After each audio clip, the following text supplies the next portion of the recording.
Hi hello ಎಲ್ಲರಿಗೂ ನಮಸ್ಕಾರ. ನಾನು ನಿಮ್ಮ ಅನಾಮಿಕಾ ಅನು. ಅಭಿವ್ಯಕ್ತಿ ಕಥಾಲೋಕಕ್ಕೆ ಸ್ವಾಗತ.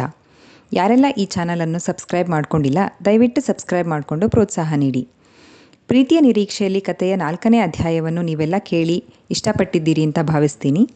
ಈಗ 5ನೇ ಅಧ್ಯಾಯವನ್ನು ಶುರು ಮಾಡೋಣ. ಪುಣೆಗೆ ಹೊರಟ ಮೋಹನ್ ರವರು ತಮ್ಮ ಮಗಳನ್ನು ಮನೆಯಲ್ಲಿ ಒಬ್ಬಳೇ ಇರಿಸಿ ಹೋಗಲು ಇಷ್ಟಪಡುತ್ತಿರಲಿಲ್ಲ. ಆಗ ಬಾಂಧವ್ಯ ನಾನು ಒಬ್ಬಳೇ ಇರುತ್ತೀನಿ ಅಂತ ಹೇಳಿದ್ದು ಕೇಳಿ ಅವರಿಗೆ ಆಶ್ಚರ್ಯವಾಗಿತ್ತು. ಪಪ್ಪ ನೀವು ಪುಣೆಗೆ ಹೋಗಿ, ಮನೆಯಲ್ಲಿ ನಾನು ಒಬ್ಬಳೇ ಇರ್ತೀನಿ ಅಂತ ಹೇಳಿದ್ಲು. ಆಗ ಮೋಹನ್ ಆಶ್ಚರ್ಯದಿಂದ, ನೋಡು ಪುಟ್ಟಿ, ಜೋಶ್ನಲ್ಲಿ ಹೇಳೋದು ಸುಲಭ, ಆದರೆ ಹಾಗೆ ಇರೋದಕ್ಕಾಗೋದಿಲ್ಲ. ನಿನ್ನ ಜೊತೆ ಯಾರಾದರೂ ಇರೋದಕ್ಕೆ ವ್ಯವಸ್ಥೆ ಮಾಡ್ತೀನಿ, ಒಬ್ಬಳೇ ಇರೋದೆಲ್ಲ ಬೇಡ, ನನಗೂ ಟೆನ್ಷನ್ ಆಗುತ್ತೆ ಅಂತ ಹೇಳಿದ್ರು. ಆದರೆ ಅವರ ಸಂಬಂಧಿಕರೆಲ್ಲ ಇರೋದು ದೂರದ ಊರುಗಳಲ್ಲಿ.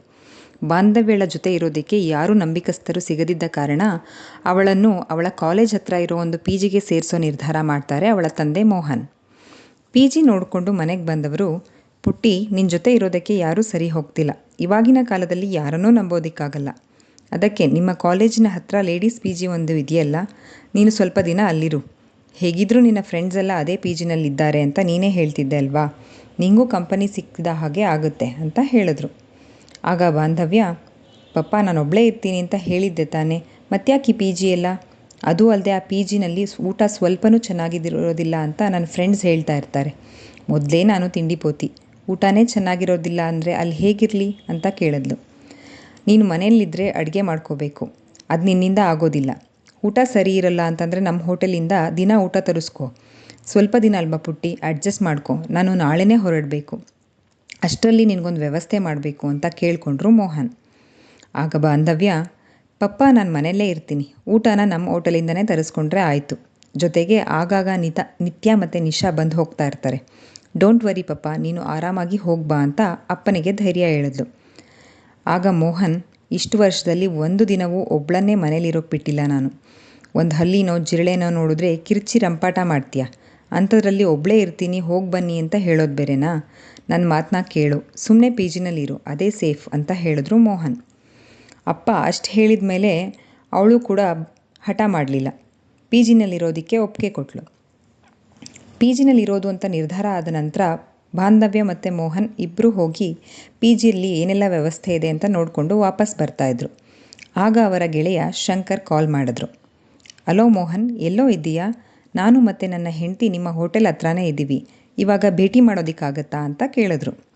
ಆಗ ಮೋಹನ್, ಶಂಕರ್ ನಾನು ನನ್ನ ಮಗಳನ್ನು ಕರ್ಕೊಂಡು ಹೊರಗಡೆ ಬಂದಿದ್ದೀನಿ, ಇವಾಗ ಮನೆಗೆ ಹೋಗಿ ಲಗೇಜ್ ಪ್ಯಾಕ್ ಮಾಡೋದಿದೆ, ನಾಳೆ ನಾನು ಪುಣೆಗೆ ಹೊರಡ್ತಾ ಇದ್ದೀನಲ್ಲ, ಇವಾಗ ನಿನ್ನ ಭೇಟಿ ಮಾಡೋದಕ್ಕಾಗೋದಿಲ್ಲ. ಅವತ್ತೇ ಹೇಳಿದ್ನಲ್ಲ ಮಗಳನ್ನು ಕರ್ಕೊಂಡು ಒಂದು ಸಲ ನಿಮ್ಮ ಮನೆಗೆ ಬರ್ತೀನಿ ಅಂತ, ಆವಾಗ ಬರ್ತೀನಿ ಬಿಡು ಅಂತ ಹೇಳಿದ್ರು ಮೋಹನ್. ಆಗ ಶಂಕರ್, ನೀನು ಯಾವಾಗಲೂ ಬ್ಯುಸಿಯಾಗೇ ಇರ್ತೀಯ ಕಣೋ, ಮೀಟ್ ಮಾಡಿ ಮಾತಾಡೋಣ ಹಬ್ಬಬ್ಬ ಅಂದರೆ 5 ನಿಮಿಷ ಅಷ್ಟೇ. ನನ್ನ ಹೆಂಡತಿ ನಿನ್ನ ಮತ್ತು ನಿನ್ನ ಮಗಳನ್ನು ಮೀಟ್ ಮಾಡಬೇಕು ಅಂತ ತುದಿಗಾಲಲ್ಲಿ ನಿಂತಿದ್ದಾಳೆ, ಒಂದು 5 ನಿಮಿಷ ನಿಮ್ಮ ಹೋಟೆಲ್ ಕಡೆ ಬಂದು ಹೋಗು, ಇಲ್ಲಾಂದರೆ ನಾವೇ ನಿಮ್ಮ ಮನೆಗೆ ಬರ್ತೀವಿ, ಆಗಬಹುದಾ ಅಂತ ಕೇಳಿದ್ರು ಶಂಕರ್. ಆಗ ಮೋಹನ್, ನಾನು ಪುಣೆಗೆ ಹೋಗೋ ನಿರ್ಧಾರ ಇಲ್ದಿದ್ರೆ ಮೀಟ್ ಮಾಡೋಕ್ಕೆ ಬರ್ತಾಯಿದ್ದೆ, ಸುಧಾ ಸಿಸ್ಟರ್ನ ಮೀಟ್ ಮಾಡೋದಕ್ಕೆ ನನಗೂ ಕೂಡ ಇಷ್ಟನೇ. ಸರಿ, ಇವಾಗಲೇ ನಮ್ಮ ಮನೆಗೆ ಬಂದುಬಿಡಿ, ಪುಣೆಗೆ ಹೋಗೋ ಮುಂಚೆ ಒಂದು ಸಲ ನನ್ನ ಮೀಟ್ ಮಾಡಿದ ಹಾಗೆ ಆಗುತ್ತೆ, ಹಾಗೆ ನನ್ನ ಮಗಳನ್ನು ಪರಿಚಯ ಮಾಡಿಸಿದ ಹಾಗೂ ಆಗುತ್ತೆ ಅಂತ ಹೇಳಿದ್ರು ಮೋಹನ್. ಆಗ ಅವರ ಮಾತಿಗೆ ಶಂಕರ್ ಸರಿ ಅಂತ ಹೇಳಿ ಅವರ ಮನೆ ಹತ್ತ ಹೊರಟರು. ಮೋಹನ್ ಮತ್ತು ಬಾಂಧವ್ಯ ಅವರ ಮನೆ ತಲುಪಿದ 10 ನಿಮಿಷಕ್ಕೆ ಸರಿಯಾಗಿ ಶಂಕರ್ ಮತ್ತು ಅವರ ಹೆಂಡತಿ ಸುಧಾ ಬಾಂಧವ್ಯಳ ಮನೆಗೆ ಬಂದರು. ಶಂಕರ್ ಅವರ ಪತ್ನಿ ಸುಧಾ ಮೋಹನ್ ಅವರನ್ನು ಕಂಡು ಸಂತೋಷದಿಂದ, ಅಣ್ಣ ನಿಮ್ಮನ್ನು ಭೇಟಿಯಾಗಿದ್ದಕ್ಕೆ ತುಂಬ ಖುಷಿ ಆಗ್ತಾಯಿದೆ, ಬೆಂಗಳೂರಿನಲ್ಲೇ ಇದ್ದರೂ ಇಷ್ಟು ವರ್ಷ ಆದಮೇಲೆ ನಿಮ್ಮನ್ನು ಭೇಟಿ ಮಾಡೋ ಹಾಗೆ ಆಯಿತು. ಇವರಂತೂ ನಿಮ್ಮ ಬಗ್ಗೆ ಆಗಾಗ ಹೇಳ್ತಾ ಇದ್ರು, ಇವರು ಓದುವಾಗಲೆಲ್ಲ ಎಷ್ಟೋ ಹೆಲ್ಪ್ ಮಾಡಿದ್ದೀರಂತೆ ನೀವು. ಮೊನ್ನೆ ನೀವು ಸಿಕ್ಕಿದಾಗಿನಿಂದ ಮನೆಯಲ್ಲಿ ನಿಮ್ಮದೇ ಗುಣಗಾನ, ಅವರ ಖುಷಿ ನೋಡಬೇಕಿತ್ತು ನೀವು. ಯಾವಾಗಲೂ ಟೆನ್ಷನ್ನಲ್ಲಿರೋ ನಮ್ಮ ತಂದೆ ಯಾಕಿಷ್ಟು ಖುಷಿಯಾಗಿದ್ದಾರೆ ಅಂತ ನನ್ನ ದೊಡ್ಡ ಮಗ ಮತ್ತು ಚಿಕ್ಕ ಮಗ ಇಬ್ಬರೂ ಕೇಳ್ತಾಯಿದ್ರು ಅಂತ ಹೇಳಿದ್ರು ಸುಧಾ. ಆಗ ಮೋಹನ್, ನನಗೂ ಇವನು ಸಿಕ್ಕಿದ್ದು ಖುಷಿನೋ ಖುಷಿ, ಓದು ಮುಗಿದ ಮೇಲೆ ಇವನು ನನ್ನ ಕಾಂಟ್ಯಾಕ್ಟ್ನಲ್ಲಿದ್ದರೆ ಎಷ್ಟು ಚೆನ್ನಾಗಿರೋದು ಅಂತ ತುಂಬ ಸಲ ಅಂದ್ಕೊಂಡಿದ್ದೀನಿ. ಇವನನ್ನು ತುಂಬ ಮಿಸ್ ಮಾಡ್ಕೋತಾ ಇದ್ದೆ ನಾನು ಹೆಲ್ಪ್ ಮಾಡೋದು ಏನು, ಅಪ್ಪ ಕೊಟ್ಟಿರೋ ದುಡ್ಡು ಕೈನಲ್ಲಿದ್ದಿದ್ರೆ ಕೊಡ್ತಾ ಇದ್ದೆ ಅಷ್ಟೇ, ಆದರೆ ಇವನು ರೂಮ್ನಲ್ಲಿರುವಾಗ ಒಂದು ಕೆಲಸ ಸಹ ಮಾಡೋಕ್ಕೆ ಬಿಡ್ತಾ ಇರಲಿಲ್ಲ. ನಾನು ಹುಷಾರು ತಪ್ಪು ಮಲಗಿದ್ರೆ ಇವನೇ ನನ್ನ ನೋಡ್ಕೋತಾ ಇದ್ದಿದ್ದು, ಅದೆಲ್ಲ ಮರೆಯೋ ಅಂಥದ್ದಲ್ಲ ಬಿಡಿ ಅಂತ ಹೇಳಿದ್ರು ಮೋಹನ್. ಇವಾಗ ಅದೆಲ್ಲ ಯಾಕೆ ಬಿಡೋ, ಹೇಗೋ ಮತ್ತೆ ಮೀಟ್ ಆಗಿದ್ದೀವಲ್ಲ ಅದೇ ಸಂತೋಷ. ಇವಳಂತೂ ನಿನಗಿಂತ ಹೆಚ್ಚಾಗಿ ನಿನ್ನ ಮಗಳನ್ನು ಮೀಟ್ ಮಾಡೋದಕ್ಕೆ ಕಾಯ್ತಾ ಇದ್ಲು. ಎಲ್ಲೋ ನಿನ್ನ ಮಗಳು ಕರಿ ಅಂತ ಹೇಳಿದ್ರು ಶಂಕರ್. ಮರ್ತೇ ಹೋಗಿದ್ದೆ ನೋಡು, ನನ್ನ ಮಗಳನ್ನು ಕರಿತೀನಿ ಇರು ಅಂತ ಹೇಳಿ ಮೋಹನ್, ಪುಟ್ಟಿ ಕೆಳಗಡೆ ಬಾ, ಶಂಕರ್ ಅಂಕಲ್ ಬಂದಿದ್ದಾರೆ ಅಂತ ಕರೆದ್ರು. ಅಪ್ಪನ ಕೂಗು ಕೇಳಿ ಮಹಡಿ ಮೇಲಿದ್ದ ಬಾಂಧವ್ಯ ಮೆಟ್ಟಿಲಿಳಿದು ಕೆಳಗಡೆ ಬಂದ್ಲು. ನಗುಮೊಗದಿಂದ ಇಬ್ಬರನ್ನು ಮಾತನಾಡಿಸಿ ಪರಿಚಯ ಮಾಡಿಕೊಂಡ್ಳು. ಆಗ ಶಂಕರ್, ಬಾಂಧವ್ಯ ಬಹಳ ಒಳ್ಳೆಯ ಹೆಸರು, ತುಂಬ ಚೆನ್ನಾಗಿರೋ ಹೆಸರಿಟ್ಟಿದ್ಯಾ ಕಣೋ ಮಗಳಿಗೆ ಅಂತ ಹೊಗಳಿದ್ರು. ಆ ಹೆಸರನ್ನು ಸೆಲೆಕ್ಟ್ ಮಾಡಿದ್ದು ಅವಳಮ್ಮ. ಮಗಳಿಗೆ ಅವಳಿಷ್ಟದ ಹೆಸರನ್ನಾದರೂ ಇಟ್ಟು ಹೋದ್ಲು ಅನ್ನೋದೊಂದೇ ನನಗೆ ಸಮಾಧಾನ ಅಂತ ಹೇಳಿ ಸಪ್ಪೆ ಮುಖ ಮಾಡಿಕೊಂಡ್ರು ಮೋಹನ್. ಅವರನ್ನು ಶಂಕರ್ ಮತ್ತು ಸುಧಾ ಸಮಾಧಾನ ಮಾಡ್ತಾಯಿದ್ರು. ಆಗ ಬಾಂಧವ್ಯ, ಆಂಟಿ ಅಂಕಲ್ ನೀವು ಮಾತಾಡ್ತಾ ಇರಿ, ನಾನು ಹೋಗಿ ಕಾಫಿ ಮಾಡ್ಕೊಂಡು ಬರ್ತೀನಿ ಅಂತ ಹೇಳಿದ್ಲು. ಆಗ ಸುಧಾ, ಕಾಫಿ ಎಲ್ಲ ಏನೂ ಬೇಡಮ್ಮ, ನೀವು ಪುಣೆಗೆ ಹೋಗೋ ತಯಾರಿ ಮಾಡಿಕೊಂಡು ಬ್ಯುಸಿನಲ್ಲಿದ್ರಿ ಅಂತ ಕಾಣುತ್ತೆ. ನಿಮ್ಮನ್ನು ಮೀಟ್ ಮಾಡಲೇಬೇಕು ಅಂತ ಹಠ ಮಾಡಿ ಬಂದುಬಿಟ್ವಿ ನಾವು. ಮತ್ತು ನೀವು ಬೆಂಗಳೂರಿಗೆ ಬಂದಾಗ ಬರ್ತೀವಿ. ಲಗೇಜ್ ಎಲ್ಲ ಪ್ಯಾಕ್ ಮಾಡಿ ಆಯಿತಾ? ಏನಾದರೂ ಸಹಾಯ ಮಾಡಬೇಕಾ ಅಂತ ಕೇಳಿದ್ರು. ಪ್ಯಾಕಿಂಗ್ ಎಲ್ಲ ಏನಿಲ್ಲ ಆಂಟಿ, ಎಲ್ಲ ಮುಗೀತು, ನೀವು ಆರಾಮಾಗಿ ಕೂತು ಮಾತಾಡಿ ಅಂತ ಹೇಳಿದ್ಲು ಬಾಂಧವ್ಯ. ಅದು ಸರಿ ಮೋಹನ್, ನೀನು ಪುಣೆಗೆ ಹೊರಟು ಹೋದರೆ ಇಲ್ಲಿ ಬಾಂಧವ್ಯ ಜೊತೆ ಯಾರಿರ್ತಾರೆ ಅಂತ ಕೇಳಿದ್ರು ಶಂಕರ್. ಆಗ ಮೋಹನ್, ನಾನು ಎಲ್ಲಾದರೂ ಹೋಗಬೇಕು ಅಂದರೆ ನಮ್ಮ ಮನೆ ಕೆಲಸದ ಆಳು ಜೊತೆ ಇರ್ತಾಯಿದ್ರು. ಆದರೆ ಇವಾಗ ಅವ್ರ ತಾಯಿಗೆ ಹುಷಾರಿಲ್ಲ ಅಂತ ಊರಿಗೆ ಹೋಗಿದ್ದಾರೆ. ಒಬ್ಬಳನ್ನಂತೂ ಬಿಟ್ಟು ಹೋಗೋದಕ್ಕಾಗಲ್ಲ, ಅದಕ್ಕೆ ಇವಳನ್ನು ಪಿ ಜಿನಲ್ಲಿ ಬಿಟ್ಟು ಹೋಗೋ ನಿರ್ಧಾರ ಮಾಡಿದ್ದೀನಿ ಅಂತ ಹೇಳಿದ್ರು. ಆಗ ಸುಧಾ, ಅಣ್ಣ ಪಿ ಜಿಲಿ ಯಾಕೆ, ಇವಳು ನಮ್ಮನೆಯಲ್ಲೇ ಇರ್ತಾಳೆ ಬಿಡಿ ಅಂತ ಹೇಳಿದ್ರು. ಆಗ ಬಾಂಧವ್ಯ ಮನಸ್ಸಿನಲ್ಲಿ, ಅರೆ ಇವರು ನನ್ನ ಮೀಟಾಗಿ 5 ನಿಮಿಷ ಸಹ ಆಗಿಲ್ಲ, ತುಂಬ ಪರಿಚಯ ಇರೋರ ಹಾಗೆ ಮನೆಯಲ್ಲಿ ಉಳ್ಕೊಳ್ಳೋದಕ್ಕೆ ಕರಿತಾ ಇದ್ದಾರಲ್ಲ ಅಂತ ಆಶ್ಚರ್ಯಪಟ್ಲು. ಅವಳ ತಂದೆ ಮೋಹನ್ ಕೂಡ, ಪರವಾಗಿಲ್ಲ, ನಿಮಗ್ಯಾಕೆ ತೊಂದರೆ, ಅವಳಿಗೆ ಹೊರಗಡೆ ಇದ್ದು ಅಭ್ಯಾಸ ಆಗಲಿ ಅಂತಲೇ ಪಿ ಜಿಗೆ ಸೇರಿಸ್ತಾ ಇರೋದು, ಸ್ವಲ್ಪ ದಿನ ಅಷ್ಟೇ ಇರ್ತಾಳೆ ಬಿಡಿ ಅಂತ ಹೇಳಿದ್ರು. ಆಗ ಶಂಕರ್, ಇದರಲ್ಲಿ ತೊಂದರೆ ಎಂಥದ್ದು, ನಾವಿರೋವಾಗ ಅವಳ್ಯಾಕೆ ಪಿ ಜಿನಲ್ಲಿರಬೇಕು, ಬೆಂಗಳೂರುಗಳಲ್ಲಿರೋ ಪಿ ಜಿಗಳಲ್ಲಿ ಊಟ ಚೆನ್ನಾಗಿರೋದಿಲ್ಲ ಅಂತ ಅಲ್ಲಿ ಉಳ್ಕೊಂಡಿರೋರು ಆಗಾಗ ಹೇಳ್ತಾ ಇರ್ತಾರೆ. ಅಲ್ಲಿದ್ದು ಕಷ್ಟಪಡೋದು ಯಾಕೆ, ಸುಮ್ಮನೆ ನಮ್ಮನೆಯಲ್ಲಿ ಇರಲಿ ಬಿಡು, ಇಷ್ಟು ವರ್ಷ ಆದಮೇಲೆ ನೀನು ಸಿಕ್ಕಿರೋದು ಇದಕ್ಕೆ ಅಂತ ಅನಿಸುತ್ತೆ, ನಮಗೆ ಕಷ್ಟ ಆಗುತ್ತೆ ಅದು ಇದು ಅಂತ ಏನೇನೋ ರೀಸನ್ ಕೊಡಬೇಡ. ಅವಳಿಗೆ ನಮ್ಮ ಪರಿಚಯ ಇಲ್ಲದೆ ಇರ್ಬೋದು, 1 ದಿನ ಅಷ್ಟೇ, ಆಮೇಲೆ ನಮ್ಮ ಮನೆಯವಳೇ ಆಗಿ ಹೋಗ್ತಾಳೆ, ಸರಿನಾ ಪುಟ್ಟಿ ಅಂತ ಅಂದರು ಬಾಂಧವ್ಯಳ ಮುಖ ನೋಡ್ತಾ.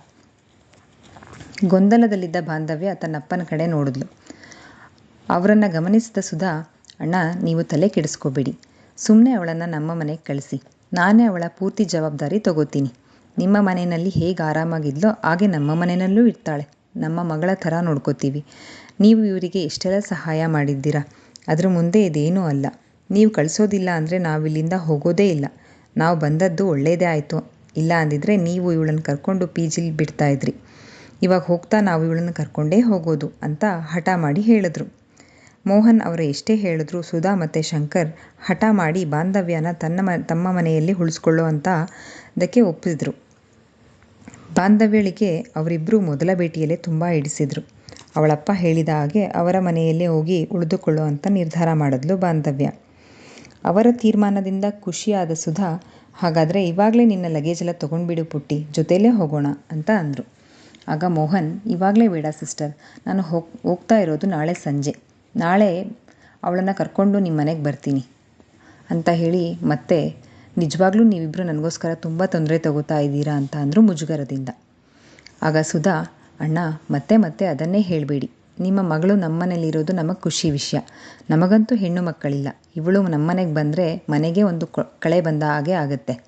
ನಾಳೆ ಬೇಗ ಕರ್ಕೊಂಡು ಬಂದುಬಿಡಿ, ನೀವೇನಾದರೂ ಲೇಟ್ ಮಾಡಿದ್ರೆ ನಾನೇ ಇಲ್ಲಿಗೆ ಬಂದುಬಿಡ್ತೀವಿ ಅಂತ ಹೇಳಿದ್ರು ಸುಧಾ ನಗ್ತಾ. ನಂತರ ಸುಧಾ ಮತ್ತು ಶಂಕರ್ ಹೊರಟರು. ಆಗ ಬಾಂಧವ್ಯ, ಪಪ್ಪ ಅವ್ರ ಮನೆಯಲ್ಲಿ ಎಷ್ಟು ಜನ ಇದ್ದಾರೆ, ನಾನು ಹೋದರೆ ಅವರಿಗೆ ಅನ್ಕಂಫರ್ಟಬಲ್ ಅನಿಸೋದಿಲ್ವಾ ಅಂತ ಕೇಳಿದ್ಲು. ಅವ್ರ ಮನೆಯಲ್ಲಿ 4 ಜನ ಇದ್ದಾರೆ, ಇವರಿಗೆ 2 ಗಂಡು ಮಕ್ಕಳು, ದೊಡ್ಡವನು ಇಂಜಿನಿಯರಿಂಗ್ ಓದ್ತಾ ಇದ್ದಾನಂತೆ. ಯಾವ ಕಾಲೇಜ್ ಅಂತ ನಾನು ಕೇಳೋದು ಮರ್ತುಬಿಟ್ಟೆ. ಶಂಕರ್ ಅಂಕಲ್ ಮತ್ತು ಸುಧಾ ಹೇಗೆ ಅಂತ ನೀನೇ ನೋಡಿದ್ಯಲ್ಲ, ಅವರ ಮಕ್ಕಳನ್ನು ಕೂಡ ಹಾಗೇ ಬೆಳೆಸಿರ್ತಾರೆ, ನೀನೇನು ತಲೆ ಕೆಡಿಸ್ಕೋಬೇಡ, ನಿನಗಲ್ಲಿ ಅಡ್ಜಸ್ಟ್ ಆಗುತ್ತೆ. ಆದರೆ ಇಲ್ಲಿರೋ ಹಾಗೆ ಅಲ್ಲೂ ಇರಬೇಡ ಆಯಿತಾ, ಬೆಳಿಗ್ಗೆ ಬೇಗ ಹೇಳೋದನ್ನು ಅಭ್ಯಾಸ ಮಾಡ್ಕೊ, ಆಂಟಿಗೆ ಮನೆ ಕೆಲಸದಲ್ಲಿ ಸ್ವಲ್ಪ ಸಹಾಯ ಮಾಡು ಅಂತ ಹೇಳಿದರು ಮೋಹನ್. ಆಗ ಬಾಂಧವ್ಯ, ಪಪ್ಪ ಶುರು ಆಯಿತಾ ನಿಂದು, ಇನ್ನು ನಾಳೆ ನಾನು ಅವ್ರ ಮನೆಗೆ ಹೋಗೋವರೆಗೂ ಇದೇ ಆಗುತ್ತೆ, ನಮ್ಮ ಮನೆಯಲ್ಲಿ ಇರೋ ಹಾಗೆ ಅಲ್ಲೂ ಇರೋಕ್ಕಾಗುತ್ತಾ, ನಂಗೆ ಕಷ್ಟ ಆದರೂ ಪರವಾಗಿಲ್ಲ, ಅಡ್ಜಸ್ಟ್ ಮಾಡ್ಕೋತೀನಿ ಅಂಕಲ್ ಮತ್ತು ಆಂಟಿ ಎಷ್ಟು ಒಳ್ಳೆಯವರು. ಇವತ್ತು ಫಸ್ಟ್ ಟೈಮ್ ಅವ್ರ ಜೊತೆ ಮಾತಾಡಿದ್ರು. ಎಷ್ಟೋ ವರ್ಷದಿಂದ ಪರಿಚಯ ಇರೋರ ಜೊತೆ ಮಾತಾಡಿದ ಹಾಗೆ ಫೀಲ್ ಆಯಿತು ನನಗೆ. ಅದಕ್ಕೆ ನೀನು ಹೇಳಿದಾಗ ಹೋಗೋಕ್ಕೆ ಸರಿ ಅಂತ ಒಪ್ಕೊಂಡೆ. ಇನ್ನು ನನ್ನ ವಯಸ್ಸಿನ ಮಗ ಇರೋದ್ರ ಬದಲು ಮಗಳಿದ್ದಿದ್ರೆ ಚೆನ್ನಾಗಿರೋದು. ನನಗೆ ಒಳ್ಳೆ ಫ್ರೆಂಡ್ ಸಿಕ್ಕಿದ ಹಾಗೆ ಆಗಿರ್ತಿತ್ತು ಅಂತ ಅಂದ್ಲು ಬಾಂಧವ್ಯ. ಬಾಂಧವ್ಯಳ ಮಾತು ಕೇಳಿ ಮೋಹನ್ ಅವ್ರಿಗೆ ಸಮಾಧಾನ ಆಗಿತ್ತು. ಆದರೂ ಇವಳು ಪರಿಚಯವಿಲ್ಲದವರ ಮನೆಯಲ್ಲಿ ಹೇಗಿರ್ತಾಳೋ ಅನ್ನೋ ಭಯ ಕೂಡ ಮನಸ್ಸಿನಲ್ಲಿತ್ತು. ಮಾರನೇ ದಿನವೇ ಮೋಹನ್ ಬಾಂಧವ್ಯನ ಕರ್ಕೊಂಡು ಶಂಕರ್ ಅವರ ಮನೆಗೆ ಬಂದರು. ಅವರನ್ನು ಸುಧಾ ಮತ್ತು ಶಂಕರ್ ಪ್ರೀತಿಯಿಂದ ಸ್ವಾಗತ ಮಾಡಿದರು. ಮೋಹನ್ ಅವರು ಪುಣೆಗೆ ಹೊರಡೋ ಗಡಿಬಿಡಿಯಲ್ಲಿದ್ದರಿಂದ ಮತ್ತೊಮ್ಮೆ ಬಾಂಧವ್ಯಳಿಗೆ ಬುದ್ಧಿ ಮಾತು ಹೇಳಿ ಹೊರಡೋಕೆ ಸಿದ್ಧ ಆಗ್ತಾಯಿದ್ರು. ಆಗ ಅವರ ಅವಸರ ಕಂಡ ಶಂಕರ್, ಇರೋ ಮಾರಾಯ, ಎಷ್ಟು ಅರ್ಜೆಂಟ್ ನಿನಗೆ, ನನ್ನ ಮಕ್ಕಳನ್ನು ಪರಿಚಯ ಮಾಡಿಕೊಡ್ತೀನಿ ಅಂತ ಮಹಡಿ ಮೇಲಿನ ರೂಮ್ಗೆ ಹೋದರು. ಸುಧಾ, ಮೋಹನ್ ಮತ್ತು ಬಾಂಧವ್ಯ ಹಾಲ್ನಲ್ಲಿ ಕೂತು ಮಾತಾಡ್ತಾಯಿದ್ರು. ತಮ್ಮ ಮಕ್ಕಳ ಜೊತೆ ಅಲ್ಲಿಗೆ ಬಂದ ಶಂಕರ್, ನೋಡೋ ಇವನೇ ನನ್ನ ದೊಡ್ಡ ಮಗ, ಇವನು ಚಿಕ್ಕವನು ಅಂತ ಅಂದರು. ಅವರಿಗೆ ಹಾಯ್ ಅಂತ ಹೇಳೋದಕ್ಕೆ ನಗುಮುಖದಿಂದ ಕಣ್ಣೆತ್ತಿ ಅವರ ಕಡೆ ನೋಡಿದ್ಲು ಬಾಂಧವ್ಯ. ಅವರ ದೊಡ್ಡ ಮಗನ ಮುಖ ನೋಡ್ತಾ ಇದ್ದಾಗೆ ಬಾಂಧವ್ಯಳಿಗೆ ಆಶ್ಚರ್ಯ ಜೊತೆಗೆ ಗಾಬರಿ ಆಗಿತ್ತು. ನಾನೇನಾದರೂ ಕನಸು ಕಾಣ್ತಾ ಇದ್ದೀನಾ ಅಂತ ಪಿಳಿ ಪಿಳಿ ಅಂತ ಕಣ್ಣು ಬಿಟ್ಕೊಂಡು ನೋಡ್ತಾ ಇದ್ಲು. ಯಾಕೆಂದರೆ ಅವರ ದೊಡ್ಡ ಮಗ ಬೇರಾರೂ ಅಲ್ಲ, ಅದು ಅವಳ ಕ್ಲಾಸ್ನಲ್ಲೇ ಇರುವ ಉಲ್ಲಾಸ್. ಅವರ ಮಗ ಇಂಜಿನಿಯರಿಂಗ್ ಓದ್ತಾ ಇದ್ದಾನೆ ಅಂತ ಅವಳಿಗೆ ಗೊತ್ತಿತ್ತೇ ವಿನಃ ಅವನು ಯಾವ ಕಾಲೇಜ್ ಅನ್ನೋದು ಅವಳಿಗೆ ಗೊತ್ತಿರಲಿಲ್ಲ. ಬಾಂಧವ್ಯನ ಕಂಡ ತಕ್ಷಣ ಉಲ್ಲಾಸ್ಗೆ ಕೂಡ ಆಶ್ಚರ್ಯ ಆಗಿತ್ತು. ಇವಳೇನ ನನ್ನ ಡ್ಯಾಡಿನ ಫ್ರೆಂಡ್ ಮಗಳು ಅಂತ ಕಣ್ಣಗಲಿಸ್ಕೊಂಡು ನೋಡ್ತಾ ಇದ್ದ. ಆಗ ಶಂಕರ್, ಇವನು ನನ್ನ ದೊಡ್ಡ ಮಗ ಉಲ್ಲಾಸ್, ಇವನು ನನ್ನ ಚಿಕ್ಕ ಮಗ ವಿಶ್ವಾಸ್ ಅಂತ ಹೇಳಿ ಪರಿಚಯ ಮಾಡಿಕೊಟ್ರು. ಅವರ ಪರಿಚಯ ಮಾಡಿಕೊಂಡ ಮೋಹನ್, ನಾನು ನಿಮ್ಮ ಅಪ್ಪನ ಕ್ಲೋಸ್ ಫ್ರೆಂಡ್ ಮೋಹನ್, ಇವಳು ನನ್ನ ಮಗಳು ಬಾಂಧವ್ಯ. ಸ್ವಲ್ಪ ದಿನ ಇವಳು ನಿಮ್ಮ ಮನೆಯಲ್ಲೇ ಇರ್ತಾಳೆ. ಇವಳು ಇಂಜಿನಿಯರಿಂಗ್ ಓದ್ತಾ ಇದ್ದಾಳೆ, 3rd ಇಯರ್ ಅಂತ ಹೇಳಿದ್ರು. ಆಗ ವಿಶ್ವಾಸ್, ಹಾಯ್ ಅಂಕಲ್, ನನ್ನ ಹೆಸರು ವಿಶ್ವಾಸ್ ಅಂತ, 10th ಸ್ಟ್ಯಾಂಡರ್ಡ್ ಓದ್ತಾ ಇದ್ದೀನಿ. ಡ್ಯಾಡ್ ಮೊನ್ನೆಯಿಂದ ನಿಮ್ಮ ಬಗ್ಗೆ ತುಂಬ ಹೇಳ್ತಾಯಿದ್ರು, ನಿಮ್ಮನ್ನು ಮೀಟ್ ಆಗಿದ್ದಕ್ಕೆ ಖುಷಿ ಆಯಿತು ಅಂತ ಅಂದ ಸಂತೋಷದಿಂದ. ಆಗ ಮೋಹನ್ಗೆ ಖುಷಿ ಆಯಿತು. ತುಂಬ ಚೆನ್ನಾಗಿ ಮಾತಾಡ್ತೀಯ ಕಣೋ, ನೀನು ನಿಮ್ಮಪ್ಪನ ಹಾಗೆ ಅಂತ ಅಂದರು. ಆಗ ಸುಧಾ, ಸರಿಯಾಗಿ ಹೇಳಿದ್ರಿ ಅಣ್ಣ, ಬರೀ ಮಾತಾಡೋದಷ್ಟೇ ಅಲ್ಲ, ಅವನು ಯೋಚನೆ ಮಾಡೋದೆಲ್ಲ ಅವರ ಅಪ್ಪನ ಹಾಗೆ, ಅಪ್ಪನ ಮುದ್ದಿನ ಮಗ ಅವನು ಅಂತ ಹೇಳಿದ್ರು. ಹಾಗಾದರೆ ದೊಡ್ಡ ಮಗ ನಿಮ್ಮ ಹಾಗೆ ಇರಬೇಕು, ಮತ್ತ್ಯಾಕೆ ನಿಮ್ಮ ಹಾಗೆ ಮಾತಾಡೋದು ಬಿಟ್ಟು ಸೈಲೆಂಟಾಗಿ ನಿಂತಿದ್ದಾನೆ ಅಂತ ಅಂದರು ಮೋಹನ್ ಉಲ್ಲಾಸ್ ಕಡೆ ನೋಡ್ತಾ. ಆಗ ಸುಧಾ, ಅಯ್ಯೋ ಇವನು ನನ್ನ ಥರ ಅಂತೂ ಅಲ್ವೇ ಅಲ್ಲ, ಮಾತಾಡೋದೇ ಕಡಿಮೆ, ಅದರಲ್ಲೂ ಅರ್ಧನೂ ಮಾತಾಡೋದಿಲ್ಲ. ಇವನು ನಮ್ಮ ಮಾವನವರ ಥರ ಸೈಲೆಂಟ್, ಮಾತು ಕಡಿಮೆ ಕೆಲಸ ಜಾಸ್ತಿ ಅಂತಾರಲ್ಲ ಅಂಥ ಕೆಟಗರಿ ಇವನು. ನಮ್ಮನೆಯವರು ಯಾವಾಗಲೂ ಹೇಳ್ತಾ ಇರ್ತಾರೆ, ಇವನು ಥೇಟ್ ನಮ್ಮ ತಂದೆ ಥರ ಅಂತ. ಅದೇ ಥರ ಯೋಚನೆ, ಅದೇ ಹಠ, ಸ್ವಲ್ಪ ಕೂಡ ಚೇಂಜಸ್ ಇಲ್ಲ. ಲೋ ಉಲ್ಲಾಸ್, ಯಾಕೋ ಹಾಗೆ ನಿಂತಿದ್ದೀಯಾ, ಅಂಕಲ್ನ ಮಾತಾಡಿಸು, ಅದ್ಯಾಕೆ ಬಾಂಧವ್ಯನ ಆಗಿ ನೋಡ್ತಾ ಇದೆಯಾ ಅಂತ ಅಂದರು ಸುಧಾ ಆಶ್ಚರ್ಯದಿಂದ. ಉಲ್ಲಾಸ್ನನ್ನು ಕಂಡ ಬಾಂಧವ್ಯ ಮನಸ್ಸಿನಲ್ಲೇ, ಇದು ಇವನ ಮನೇನಾ, ಮುಂಚೆನೇ ಗೊತ್ತಿದ್ದರೆ ಇಲ್ಲಿಗೆ ಬರೋದಕ್ಕೆ ಒಪ್ಕೋತಾನೇ ಇರಲಿಲ್ಲ. ಪಪ್ಪ ಇವರ ಮಗ ಕೂಡ ಇಂಜಿನಿಯರಿಂಗ್ ಓದ್ತಾ ಇದ್ದಾನೆ ಅಂದರು. ಯಾವ ಕಾಲೇಜ್ ಅಂತ ಹೇಳಲೇ ಇಲ್ಲ. ಅಟ್ಲೀಸ್ಟ್ ನಾನಾದರೂ ಕೇಳಬೇಕಾಗಿತ್ತು. ಆವಾಗಲೇ ಗೊತ್ತಾಗಿದ್ದರೆ ಇಲ್ಲಿವರೆಗೂ ಬಂದು ಇವನ ಮುಖ ನೋಡೋದು ತಪ್ಪೋದು. ಕಾಲೇಜ್ನಲ್ಲಿ ಹೇಗೋ ಇವನನ್ನು ಅವಾಯ್ಡ್ ಮಾಡ್ಕೊಂಡು ಓಡಾಡ್ತಾ ಇದ್ದೀನಿ. ಇವನಿಗೆ ನನ್ನ ನೆರಳು ಕಂಡ್ರೆ ಆಗೋದಿಲ್ಲ. ಹೇಗಪ್ಪ ದೇವರೇ ಇವನ ಮನೆಯಲ್ಲಿ ಇವನ ಜೊತೆ ಇರಲಿ. ಬಾಣಲೆಯಿಂದ ಬೆಂಕಿಗೆ ಬಿದ್ದ ಹಾಗಾಗಿದೆ ನನ್ನ ಪರಿಸ್ಥಿತಿ. ಪಪ್ಪನಿಗೆ ಹೇಳಿಬಿಡ್ಲಾ, ನಾನು ಇಷ್ಟು ದಿನ ಹೇಳ್ತಾ ಇದ್ನಲ್ಲ ನನ್ನ ಹೀರೋ ಅಂತ, ಅವನು ಬೇರೆ ಯಾರೂ ಅಲ್ಲ, ಅದು ಈ ಉಲ್ಲಾಸ್ ಅಂತ. ಆಗ ಪಪ್ಪ ನೀನು ಇಲ್ಲಿರೋದು ಬೇಡ ಅಂತ ವಾಪಸ್ ಕರ್ಕೊಂಡು ಹೋಗ್ತಾರೆ. ಇವನೇನಾದರೂ ಮನೇಲಿ ನನ್ನ ವಿಷಯ ಹೇಳಿದರೆ ಅಥವಾ ಇವಾಗ ಹೇಳಿದರೆ ಮತ್ತು ಇಲ್ಲಿರೋದು ಬೇಡ ಅಂತ ಅಂದ್ಬಿಟ್ರೆ ಏನು ಮಾಡಲಿ, ಅವನು ಹಾಗೆ ಮಾಡಿದ್ರೂ ಮಾಡ್ತಾನೆ, ಆಶ್ಚರ್ಯ ಇಲ್ಲ ಅಂತ ಮನಸ್ಸಿನಲ್ಲೇ ಹೇಳ್ಕೊಳ್ತಾ ಇದ್ಲು. ಉಲ್ಲಾಸ್ ಹೇಳಿದ್ದನ್ನು ಕೇಳಿಸ್ಕೊಂಡ ಅದು, ಅಮ್ಮ ಇವಳು ನನ್ನ ಕಾಲೇಜ್ನಲ್ಲೇ ನನ್ನ ಕ್ಲಾಸ್ನಲ್ಲೇ ಓದ್ತಾ ಇರೋದು, ಸಡನ್ನಾಗಿ ಬಂದಿದ್ದಕ್ಕೆ ಕನ್ಫ್ಯೂಸ್ ಆಗಿಬಿಡ್ತು ಅಂತ ಅಂದ. ಆಗ ಆಶ್ಚರ್ಯದಿಂದ, ಏನು ನೀವಿಬ್ಬರು ಒಂದೇ ಕ್ಲಾಸಾ? ಅರೆ ನಮಗೆ ಗೊತ್ತೇ ಆಗಲಿಲ್ವಲ್ಲ. ಅಣ್ಣ ನೀವಾದರೂ ಬಾಂಧವ್ಯ ಯಾವ ಕಾಲೇಜ್ ಅಂತ ಹೇಳೋದಲ್ವಾ? ಒಳ್ಳೆಯದೇ ಆಯಿತು ಬಿಡಿ, ಇವರಿಬ್ಬರು ಒಂದೇ ಕಾಲೇಜು ಒಂದೇ ಕ್ಲಾಸು, ಒಟ್ಟಿಗೆ ಕಾಲೇಜಿಗೆ ಹೋಗಿ ಬರೋದಕ್ಕೆ ಸರಿ ಹೋಗುತ್ತೆ ಅಂತ ಅಂದರು ಉಲ್ಲಾಸ್ನ ತಾಯಿ ಸುಧಾ. ಹೌದು ಸುಧಾ, ಸರಿಯಾಗಿ ಹೇಳಿದೆ, ಕಾಲೇಜ್ ಇಲ್ಲಿಂದ ದೂರ ಇದೆ, ಇಬ್ಬರು ಜೊತೆಯಲ್ಲೇ ಹೋಗಿ ಬರೋಕ್ಕೆ ಸರಿ ಹೋಗುತ್ತೆ ಅಲ್ವೋ. ನಮ್ಮ ಮಕ್ಕಳಿಬ್ಬರು ಒಂದೇ ಕಾಲೇಜ್ನಲ್ಲಿ, ಅದು ಸೇಮ್ ಕ್ಲಾಸ್ನಲ್ಲೇ ಓದ್ತಾ ಇದ್ದಾರೆ, ಆದರೂ ನಾವು ಮೀಟ್ ಆಗುವಂಥ ಸಿಚುಯೇಷನ್ ಬರಲೇ ಇಲ್ವಲ್ಲ. ಅವತ್ತು ಮನೆಗೆ ಬಂದಾಗ ನಾನು ಇವಳನ್ನು ಕೇಳೋದು ಮರ್ತುಬಿಟ್ಟೆ, ಯಾವ ಕಾಲೇಜ್ ಯಾವ ಇಯರ್ ಅಂತ. ಹೋಗಲಿ ಬಿಡು, ಆಗೋದೆಲ್ಲ ಒಳ್ಳೆಯದಕ್ಕೆ ಅಂತ ಹೇಳಿದ್ರು ಶಂಕರ್. ಇವರೆಲ್ಲರೂ ಸಂತೋಷದಿಂದ ಮಾತನಾಡ್ತಾ ಇದ್ದರೆ ಉಲ್ಲಾಸ್ ಮೌನವಾಗಿ ಏನೂ ಮಾತನಾಡದೆ ನಿಂತಿದ್ದ. ಇನ್ನು ಬಾಂಧವ್ಯಳ ಪರಿಸ್ಥಿತಿಯಂತೂ ಕೇಳೋದೇ ಬೇಡ. ಮನೆಯವರೆಲ್ಲ ಖುಷಿಯಿಂದ ಮಾತನಾಡ್ತಾ ಇದ್ದರೆ ಬಾಂಧವ್ಯ ಆಕಾಶವೇ ತಲೆ ಮೇಲೆ ಕಳಚಿ ಬಿದ್ದ ಹಾಗೆ ಸುಮ್ಮನೆ ಕುಳಿತಿದ್ಲು. ಮುಂದೆ ಏನೆಲ್ಲ ಆಗುತ್ತೆ ತಿಳ್ಕೋಬೇಕು ಅಂತ ಅಂದರೆ ಮುಂದಿನ ಅಧ್ಯಾಯಕ್ಕಾಗಿ ಕಾಯ್ತಾ ಇರಿ. ಧನ್ಯವಾದಗಳು.